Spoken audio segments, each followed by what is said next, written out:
Président, ministre, collègues, après l'heure de parole du gouvernement, je n'ai que 10 minutes de temps de parole. Je serai donc aussi direct que vous vous y attendez. On a bien vu aujourd'hui que vous avez changé de ton depuis ce que vous disiez il y a quelques jours.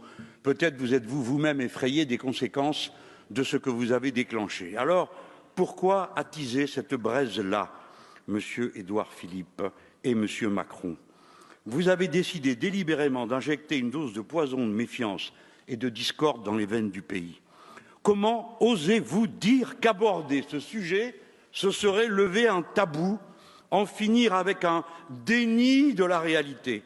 Comment osez-vous dire que notre pays a été privé de discussion sur ce sujet? La famille Le Pen en a fait son programme depuis 40 ans.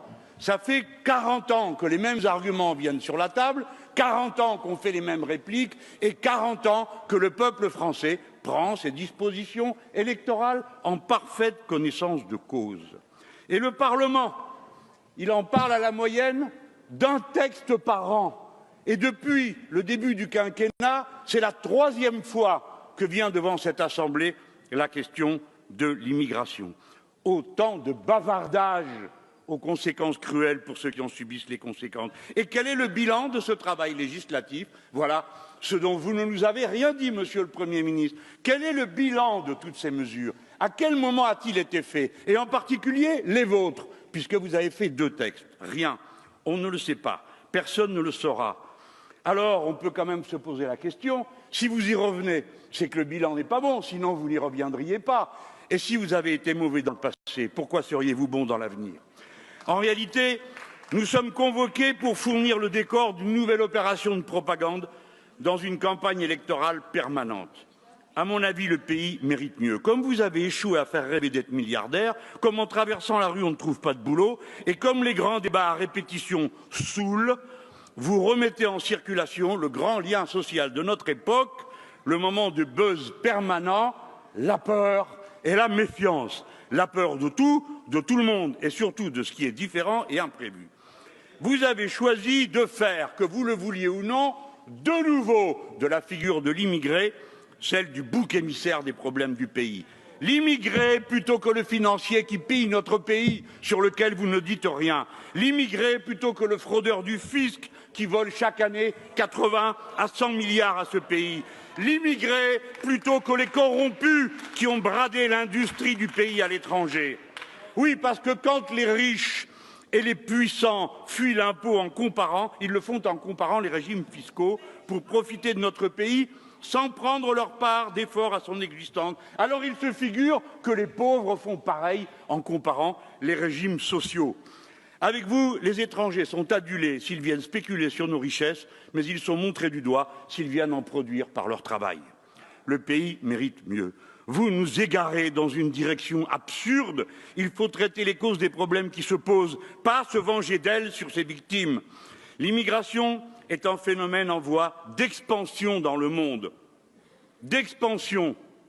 D'abord du fait des ravages des politiques libérales qui dévastent les économies de tant de pays, et notamment du fait de l'Europe qui a soumis 32 pays africains à des accords de partenariat économique ruineux pour eux. Ensuite du fait des guerres que ces violences économiques déclenchent. Enfin, désormais, du fait du changement climatique qui va mettre près d'1 milliard de personnes sur les routes de la fuite. Pour l'instant, seuls 17% des migrants viennent vers l'Europe. Tout le reste se dilue dans l'espace des pays du Sud. C'est le moment maintenant de mettre au point les politiques qui inversent le phénomène. La question la plus urgente est que les gens puissent rester chez eux, car ils ne partent pas par plaisir, ils partent contraints et forcés, faute d'avenir désirable sur place. Et vous, Monsieur Édouard Philippe, comme moi, si nous étions à leur place, nous en ferions autant pour nous-mêmes et pour nos enfants. C'est ce qu'ont fait 500 000 Grecs, 400 000 Espagnols devant la ruine de leur pays. Nous tournons le dos à ce défi lancé à la civilisation humaine dans son ensemble. Les gens doivent pouvoir rester chez eux, vivre et travailler au pays, disait-on il y a 30 ans de cela, quand on refusait les migrations entre régions françaises. Il faut relocaliser les productions, il faut avoir un bon usage des frontières. Les marchandises et les capitaux doivent circuler moins librement pour que les gens ne soient pas forcés d'entrer dans leur danse. Quel genre de mur allez-vous inventer pour vous prémunir du désir de chaque être humain d'améliorer son existence? Vous avez jeté de grosses larmes sur le mur de Berlin. Il est tombé, il s'en est construit depuis 75 dans le monde, sur 40 000 kilomètres de long, c'est-à-dire l'équivalent de la circonférence de la Terre. Tout cela ne mène nulle part. Répondre à un défi nécessite d'abord un bon diagnostic. Le pays mérite mieux qu'un collage de fantasmes et des bricolages de technocrates. Les immigrés sont les victimes d'un ordre économique et géopolitique. Vous les montrez du doigt. Le dommage est plus étendu qu'il n'y paraît, Monsieur le Premier ministre. Un des ancêtres sur 4 de chaque